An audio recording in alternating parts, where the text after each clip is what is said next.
Всички ние сме като ето тази чаша с вино. Когато започваме някакво ново начинание, независимо дали това е ново кариерно развитие, дали това е приемът на натурални продукти, ние искаме абсолютно всичко да се случи ето така, с едно щракване на пръстите.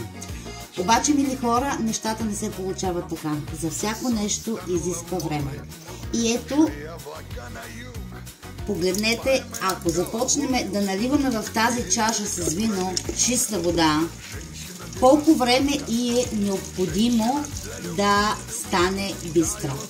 Така е с всяко едно нещо, което започваме в нашия живот. Както ви казах, няма значение дали ще бъде прием на натурални продукти, дали това ще бъде нашето ново развитие, ново аз, но за всичко се трябва време. Няма как да се случи без време. Затова ни трябва и търпение. Няма как с щракването на пръстите, с първия ден ние да станем най-успешните, няма как с първия прием на независимо какъв продукт ние да изчистиме нашето тяло.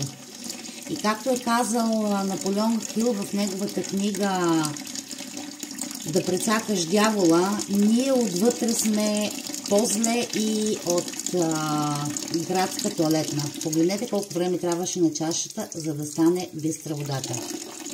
Помислете си и вие колко време давате на себе си, на своето тяло, да можете да го изчистите и дали това се заслужава. За всичко има време.